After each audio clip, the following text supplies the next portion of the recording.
Welcome back, everybody, to another episode of the Take Two podcast. We are your Frame brothers. I am Jameson Frame, accompanied by Reed Frame. As always, we will be diving into all things football, a little more college this week, and probably the next couple weeks than normal for those that have been following us from the beginning.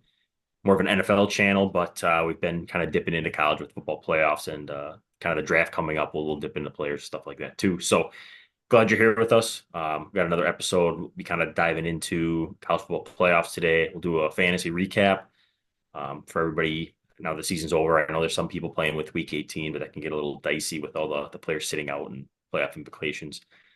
We'll also touch base and do a little teaser on for our episode for next week, which if you guys want to tune in next week, it'll be about the NFL playoffs and how the seedings kind of play out and our bold predictions on, how we think we're going to play out. I hope they're going as well as my college football bracket right now, but we shall see. So, welcome aboard, Reed. How you been? I'm good. How about you? Doing good. Just I'm enjoying a lot pretty of great, football actually. recently. Me too, fantasy championship, 2 for 2. Feels Yeah, well great. done. Clean sweep. That was well Yeah. done. Thank you. Thank you. Appreciate that. I hope everybody listening, you had a great fantasy playoffs. I hope all of you guys won or had good seasons. I hope we helped you along the way. We had some advice going, some hot takes. We touched on some players that we thought were going to do good for you. So hopefully you listened to advice or you didn't listen to advice and hopefully it paid out for you there too. So either way, that'd be great. Is I guess we'll touch on college football first, only because the Notre Dame game just finished up a couple hours ago. It's kind of fresh in our minds. Some really good games, and there was also some not as good games. But did you see the Texas game? Did you watch I that did. game? I did. That was amazing. That was a great game. And that game right there is the reason why I think home field, we talked about this last week, home field advantage should be in the second round and third round. Because how much of that game's different is a different outcome if Arizona State's playing at home? Yeah, yeah, potentially. I mean, he I think still I think it missed would 2 kicks, but I think it would have mattered more in other games than specifically that one. I agree, but I'm like this close of a game, and we said, hey, I think I made a joke last week saying, hey, if Arizona State won, imagine that atmosphere, and they almost won, And it was still electric. and that was electric. I mean, the crowd going crazy as soon as the those 2 missed kicks. You just in Mhm. the stands just erupted, and it was a great feeling, and that's why I love college football, just that atmosphere. Yeah, I definitely get behind that. I've made it very clear I'm not a huge college football fan just because of all the blowouts and kind of just average play. But games like that, I can definitely get behind it. I can watch those every day of the week. It's good football. It's great Right. football. My point being the blowouts was the Ohio State game. That was atrocious. What was that? I I made a joke sitting on the couch. I was like, so just I think I threw out a Saint random team. I think it was like Louisiana Monroe. I was like, so ULM just put on Oregon's jerseys and played today or what? I that was bad. That was really Yeah, bad. They had it they had was. no answer. Ohio State just did whatever they wanted, rolled them. Passing game, running game didn't matter. Oregon couldn't get any kind of offense going until the second half. It was it was it was ugly. Wasn't fun to watch. Unless you're an Ohio State fan, I guess maybe Yeah. those people enjoyed it. But other than that, Penn State, Boise State, I kind of expected more out of Boise State. Oh, I don't I know. did for sure. I don't know why I'm feeling disappointed in them, but maybe Penn State's just that much better than them, or Boise State was just worse than we thought. So I think the main topic about this game is of course Ashton Genty University. That's now what I call Boise State because that's the only reason I even know they exist. So the main topic is, did this game drop Ashton Genty's draft stock or increase it? You know what I think dropped his draft stock was not anything he did or his team did or did not do. I think Cam was a Scattaboo. Scat. I call him Cam Scat just because I, Yeah, I'm I like pronouncing that last name. It scares me. pronunciation, I don't know if I'm 100% right. What he did was so dominant, and he basically single-handedly carried his team to almost winning that game against Texas, which is a really good team. But Penn State's defense is better than Texas's. Even so, I mean, he Estringente had what, like 120 yards of total offense versus Cam Did had like 250 did plus. you watch the game though? The Boise Did you, State game? yeah. No, I didn't watch the whole thing. I only caught bits and pieces of that one. They had an insane amount of people in the box. Yeah, that's all you got to do. You shut him down, they have no other team. I'm just saying, to me, having 100 yards when they're blitzing every play with a top, I think the best defense player in this class, Abdul Carter, big Abdul Carter fan. I think he's a Micah Parsons clone. I've touched on this before, but running for 100 yards against Abdul Carter and one of the best defenses in the nation. It's impressive, especially with how much they're blitzing, right? I think his stock went up. I do agree with you, Cam Scatabo definitely is challenging him there. That if I'm Ashton Jennings, I'm like, hey, get away from me. I was supposed to be the best running back in the nation. You're not, and now I'm a little scared of him. But I still think Ashton Jennings holds that one spot, and I think that this game has helped him, not hurt him. I don't think it helped them. I just don't think it hurt him either. I just think I people looked mean, at Cam and was like, this guy, I guess I should be saying Cam's stock has absolutely oh, skyrocketed. it is. He's gone from I think it just kind of takes away from the glory of Genty though. Like Genty was like the all high and mighty running back in this draft class, and now all of a sudden it's like, well, we got some other good ones. Not that we didn't know we had some good ones before. This draft club's absolutely loaded at running back. We've talked about we've this. talked We're about going to this dive into this before. more after we're going to do some research, get you some potential landing spots for all of them once we get kind of into the NFL draft mindset more. But I mean, like I don't think teams are as set on Genty's like the king, the almighty. We have to get Genty. I really think that there's so many running backs in this class that they might all hurt each other because they're all. It's like as a GM, you're like thinking, hey, we got Devin Neal that we can go get in the fifth round because of these so many good running backs. And now you're thinking that, and everyone else is thinking that. So they're sitting there waiting for these running backs to go off the board to go pick off that guy in the fifth round. It's going to be a stud, even though he's in the fifth round. And now we're going to see running backs get taken, like the first running back. I'm not saying the first running back, all right? That was a little overstatement. But like, we're going to see running backs fall down the board just because there's so many of them. It's, Right. what is it? I'm thinking the term, all right. Need and demand. It's not need and Supply and demand. demand. Supply Supply and and demand. demand. There you Supply go. and I couldn't think of that. Economics. Supply and demand. There's a lot of running backs around, so there's not much of a high demand. That's basic knowledge, right? So I Yeah. think So running backs in general are just going to go down.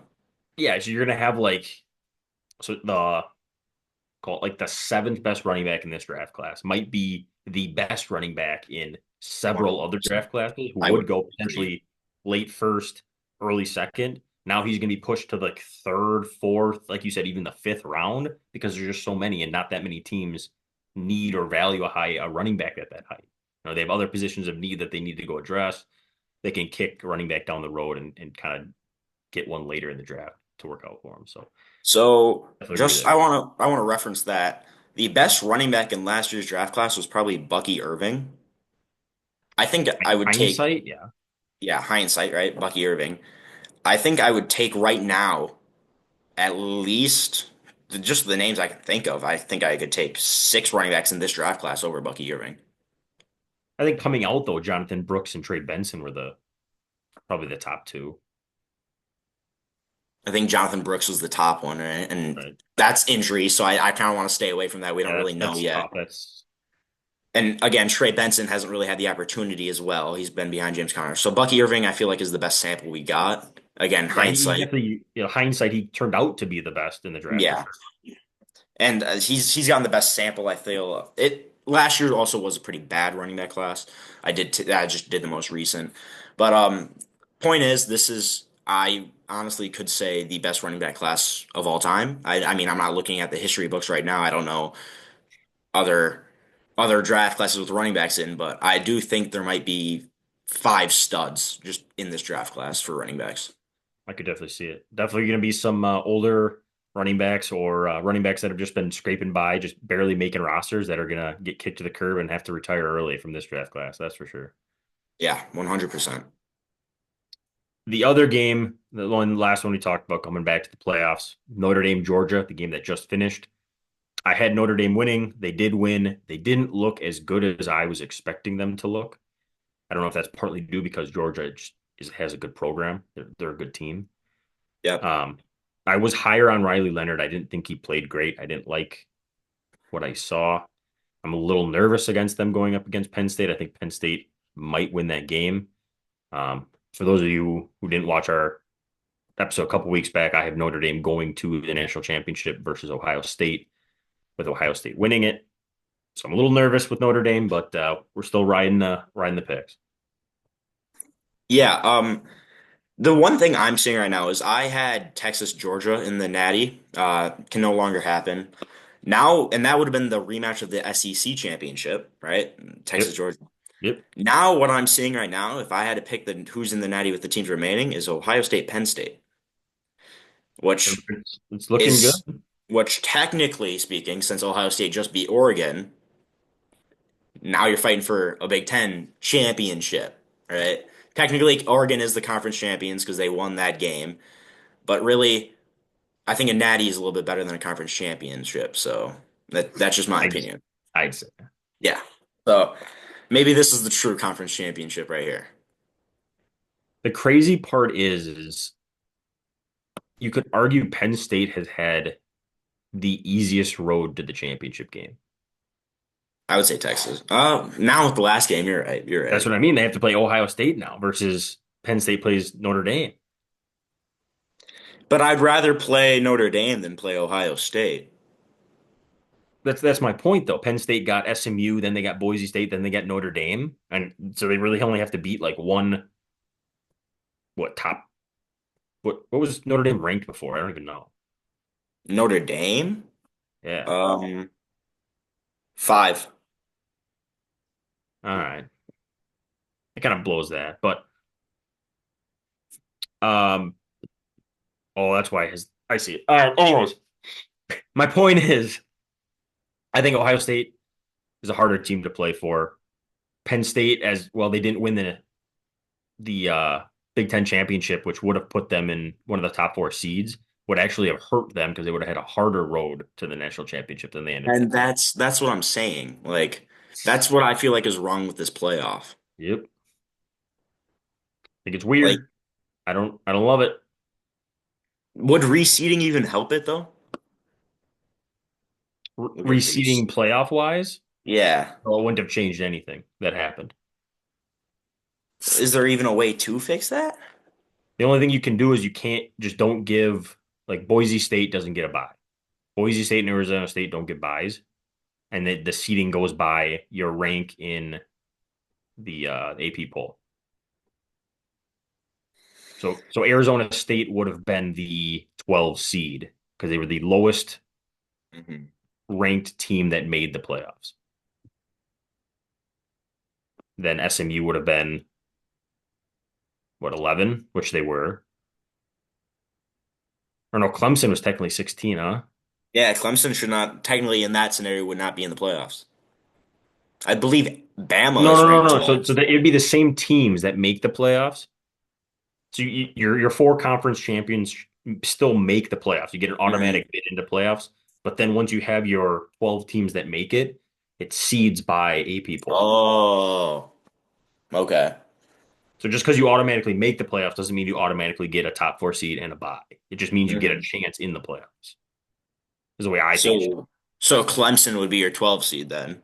Yeah, Clemson would be 12, Arizona State would have been 11, SMU would have been 10. Looks like Indiana would have been 9. Just that would be the order of things. Yeah. Um, I kind of like that. The one thing I mentioned it again is just that those smaller schools don't get that guaranteed money like they do for being conference championships or Oh, I get that. champions. Yeah. And this is complicated, right?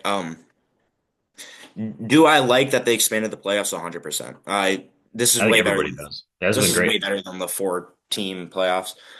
And I think we've joked about, hey, let's just have everyone just play in a tournament, March Madness tournament, but do it in December or something like that, right? I think we've joked about that. And of course, that's not realistic. Do you think they should expand the playoff a little bit more, add another round or something like that?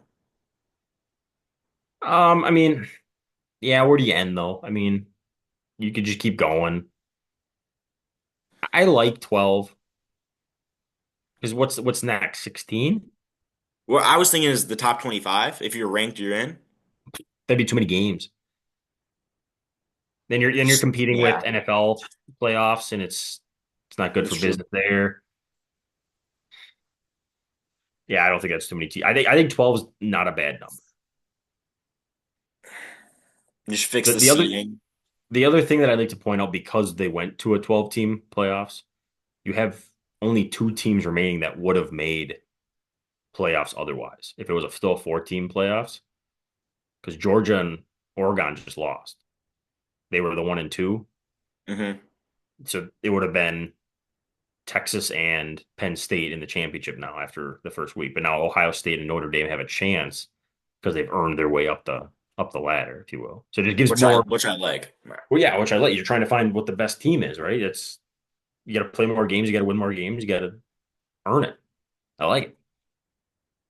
I mean, and it's more chances for upsets, and everyone loves an upset, right? Like we've talked about this. Upsets sell tickets, underdogs sell tickets, and that's ultimately what they're trying to do is get money.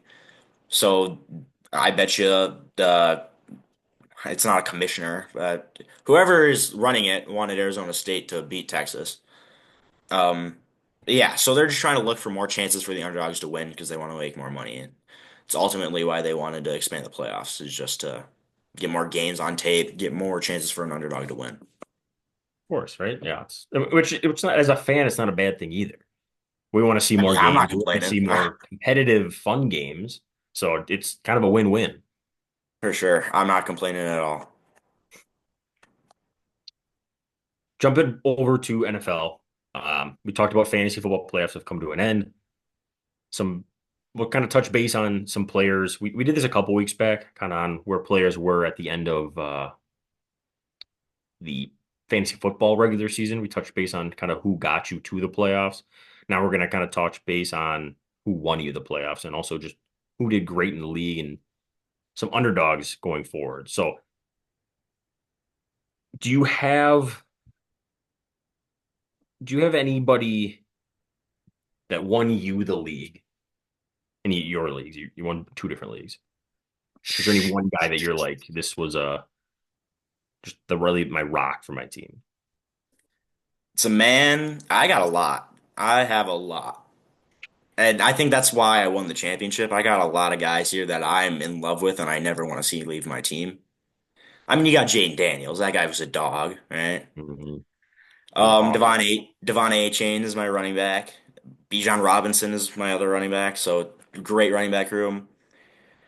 But my rock, the leader of my team, Jamar Chase. You had 4 top 18 players.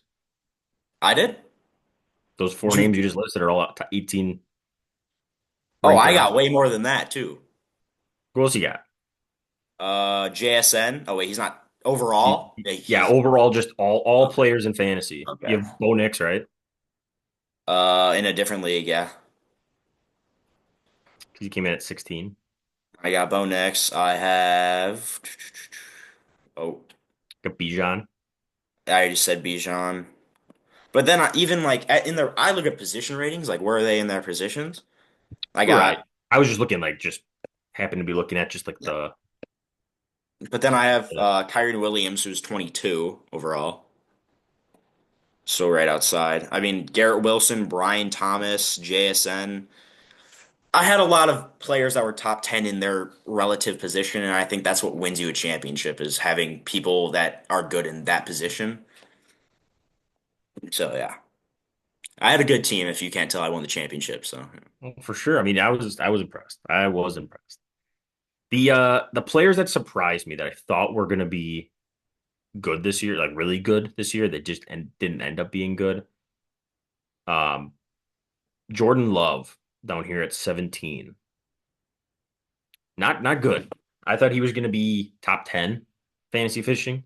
I thought he was going to be helping a lot of teams have great seasons. You have CJ Stroud, who finished at 19. He had a very underwhelming season. Hurt me two different leagues that I was in playoffs this Yeah. year. Not good. Not good. You had Anthony Richardson. I thought he was going to have a great season. He ended up finishing 23. That man, I have so many just mixed feelings about that man. One He week needs he's time. one week he's tapping out on the helmet with 5 points on my fantasy lineup. 2 weeks later, he's sitting on my bench and he drops 25, and I'm going, what is going on?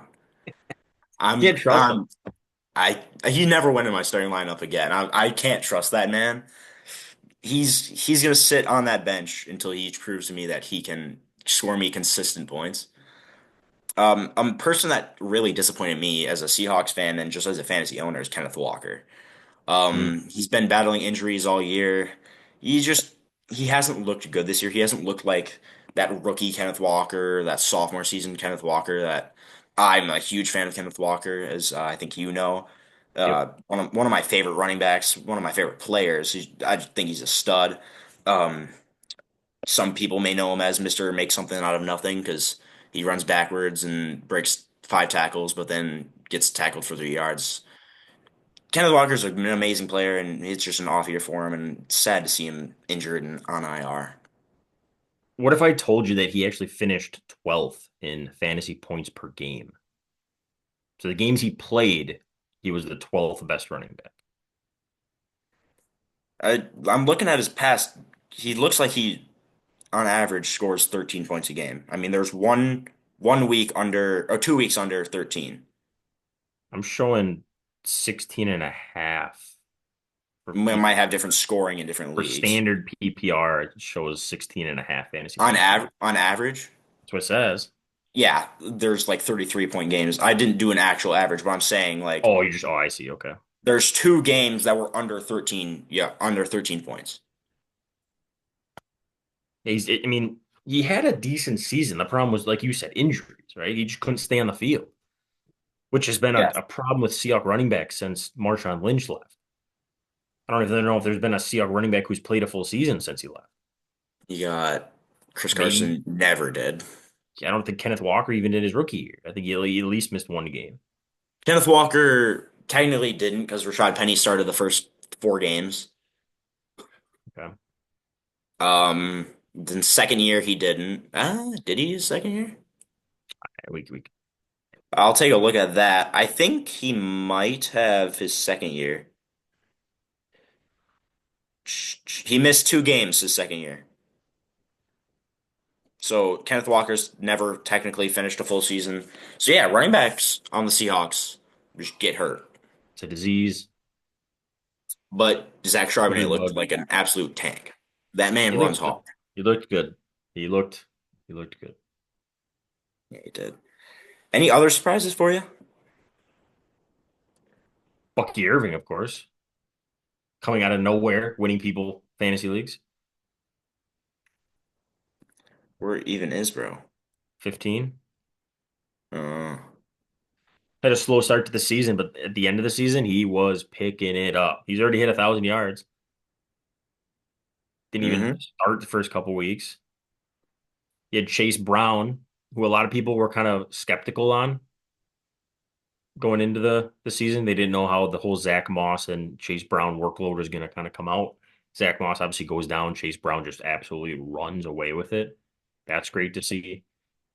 And the guy that just absolutely killed my hopes and my dreams in fantasy for two different leagues in 2 different weeks, Jared Goff, absolutely torched me 2 weeks in a row, 2 different fantasy leagues, kicked me to the curb. Yeah, I can get that. It just doesn't it suck when someone's the first high scores team and you're the second. Doesn't that kind of Yep. remind you of some playoff thing that happened to you? Yeah, I happen to be Wait, who did you play that beat you? yes, Reed, you did that. The problem Yes. is that happened to me in all three of my leagues that I'm in. All three leagues, I lost in playoffs. I was the second highest scoring team. I lost to the first highest scoring team. That's gotta suck. That is, it's the worst feeling in the world that you just got so unlucky with matchups. And like you did everything you needed to do to win. You beat the other two teams. You just couldn't pull off the win against the one person that just had every single player and their flipping roster go off for 40 points. Brutal. It's brutal. All right. I'm Another done. another I'm done with my rant. another person that really surprised me and honestly gave me a little bit of depression is Travis Etienne. I saw that one coming. I traded for him right before the season in hopes I needed an elite running back. He played elite last year. He did not play elite this year. He did not play good this year. He maybe didn't even play decent this year. I wouldn't call it running back. I think he's running back 38. Yeah. Top 40. Not calling that decent. He never went in my starting lineup after week two. Yeah, I saw that one coming only because I saw a stat on TikTok. So obviously it was vetted that he was the least efficient ball carrier in Wasn't that Rashad 2023. White? Maybe it was him and Rashad White. Because I Yeah. know Rashad White was also up there too. hmm But ETN was like the only reason he was scoring so many fantasy points because he had so many touchdowns. Like you took away his touchdowns and he had like no production in fantasy in 2023. hmm I saw that and the reports that they wanted to get Tank Bigsby more involved. I'm like, I got to get out from underneath this guy. I can't have this guy in my team. So I ended up trading him for CJ Stroud and a big deal, and that didn't pay off for me either. So I guess it didn't really. Nothing for nothing, you know. All right. Yeah, I traded for ETN. I don't remember what I gave up for him. I thought I gave up some pretty good stuff. I think I gave him Terry McLaurin. Might have Clear, been. That, clearly, he won that trade. What? is that in the league that we were restarting? Yeah, so I can't look. Yeah, I know. I've had the same problem. Yeah. Um, yeah, so I think I traded him for Terry McLaurin. So I easily lost that trade. Kind of sucks. You know, still won the championship though, so I'm up. Ah, fair enough. Brian Thomas finishing as wide receiver four. That is my boy. So I went back in our dynasty league in To the the one draft. that I drafted Jonathan Brooks at the 112. And I'm like, who was drafted after Jonathan Brooks that I could have had instead? Just to just to look and see. Do you Guess who know who picked went with right the after you? 201? Reed Frame with Brian Thomas Jr. Yeah, you know what? You know what? Just like a punch in the gut that was. That I could have What had the was wide it? receiver four in the season, but instead I went with Jonathan Brooks. Ugh, disgusting. Yep. That was the same draft I traded up in front of you to get Keon Coleman too. How did that turn out for us? That was. You knew I really liked Keon Coleman. The thing is, I was going to take Keon Coleman at 112. I know, and that's why I jumped over you. I traded up to Yep. go over Yep. you. I was going to take him at 112. hmm So it didn't work out for either of us, I guess. I got Brian Thomas. I think it worked out just fine. The other wide receivers that kind of shocked me, JSN having an absolute breakout season, and also Malik Neighbors, another rookie. So Brian Thomas, Malik Neighbors, two LSU wide receiver products, both finishing top six is wild. We've talked about LSU a lot, and we kind of glaze LSU as, hey, if Or you're Ohio a State fantasy wide and receivers. and Ohio State, if you're a fantasy owner and you need a wide receiver, go try and hit on a rookie wide receiver from Ohio State and LSU, and you've got a 60% chance it's going to be a top 15 wide receiver that year. If you know nothing about fantasy and you're rolling into your rookie draft this year with having zero knowledge, and you see Ohio State or LSU wide receiver on the board, probably decent pick, whether you know him or not. Probably. He's Exactly. probably going to pan out. You got like a 60% chance. It's better than a 20. You're shooting 60% from three right now, and That's that's damn good. Not even Curry does that. I know we don't dabble in basketball, but what sport is that? I don't even. I only what is speak that? football. Sorry. Is that curling? Olympic sport. But do you know Yeah. who the league winner of all league winners was? To me, it's someone you pick up off their waivers. That's what a league winner is to me. No, this person was definitely drafted. Drafted probably middle rounds. Brock Bowers? Brock Bowers. Yeah, yeah. Brock Bowers It's was a dog. that's yeah, he was elite. Came out of nowhere. I mean, not really nowhere. I mean, people thought he'd be good, but he was kind of a question mark just because he's a rookie and he was on not a great team. Just lit it up, set the rookie record for receptions. Receptions. He's battling with Malik Neighbors. I don't know if you saw that. Like Malik Neighbors Mhm. is only like four catches behind him. It's gonna be like a race Yeah, tweet. it's crazy. Yeah. I don't know. I'm kind of interested to see how it plays out. If the Giants are gonna force feed Malik Neighbors to see if they can try and pass him or not. Or if the Raiders force feed Brock. I don't know. The thing is, you don't want to risk Give, injuring either one of those game in a game that doesn't matter. yeah, sure. Give Brock Bowers a little like jet touch pass just to get him some completions. Well, that's what I'm wondering if they'll do with Malik. Just keep throwing Yeah, I bet they will. screens and like Screens. jet touch patches and stuff like that. Just try and get him there. And I could see that. Yeah, but you know who's not trying to get their player record? Saquon Barkley. Eagles. The Eagles. Saquon himself was a heck of a steal. Finished as RB1, drafted mid to late second round. Yeah, I'm Like looking at his ADP right now. If I can find him. around 15. 34 was his average Ooh, draft pick. that low. I didn't think it was that low. I thought it was like the second round. At That's wild. 30, 34.7 on Sleeper was his ADP. Is that a dynasty though, or is that That could redraft? be a dynasty. That's probably the difference. I'm talking redraft. Yeah. I only partake in dynasties now, so. I know. I'm trying to get out of redraft leagues, if I'm honest. They're just not as fun. There's more strategy Dynasty. involved. It's just Dynasty's just better. Oh, now you got me on a rant. Dynasty is 100% more fun. You're invested in that team. If your team sucks, you got to get them out of that hole. Otherwise, you're paying $50 if you do a pay-in.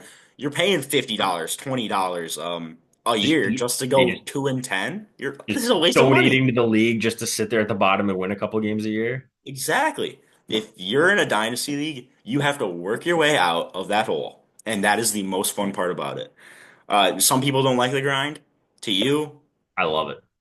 go find a different hobby if you don't like it. That's the best advice I got for you, man. If you don't like getting yourself out of that hole, maybe it's not for you.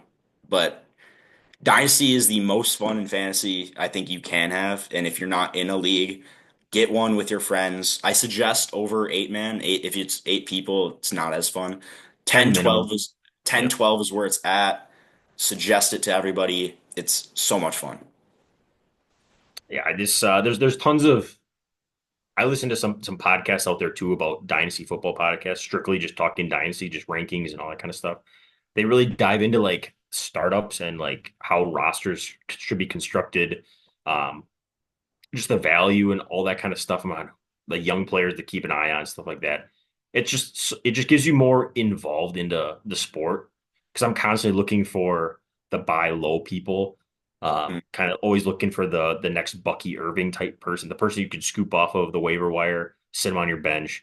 Um, that person for me this year was Jalen McMillan. Had him on a bench all season long, and now all of a sudden he's starting to pop off for me. Love to see stuff like that. It's just so much more rewarding.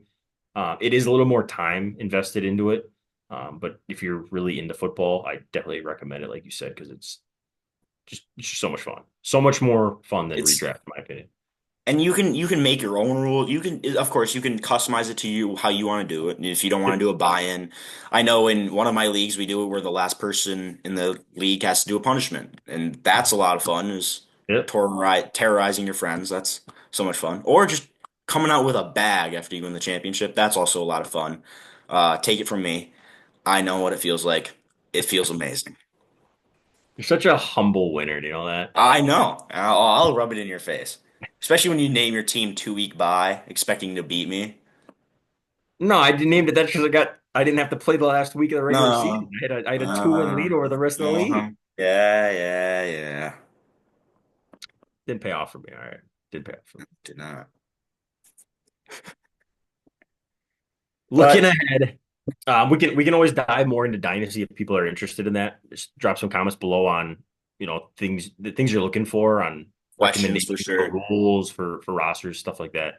Me and Reed will definitely dive into that more. We're happy to talk about that for people who are interested. Anytime we talk fantasy, we try to do a decent mix between dynasty and redraft because we know not everybody does one or the other. We Uh, definitely are dynasty biased yeah, though. we lean dynasty just because we play more dynasty, but I try to also try and bring in the redraft people. So that being said, we can jump over to this week's slate of games in the NFL. There's a lot of games. Obviously, there's 16 games. However, not all of them matter because of a lot of teams being eliminated from playoffs. The games to kind of keep your eye on, though, we got the Chargers, Raiders. Chargers are in the playoffs, but they can do a little flip flopping with their seed depending on if they win or lose. You got the Seahawks and Rams. Now, not necessarily impacting who makes playoffs. The Rams have already locked up the NFC West. However, if the Rams lose and the Tampa Bay Buccaneers win, the Buccaneers, I believe, jump ahead of them to grab the 3 seed, and the Rams would fall to the 4 seed.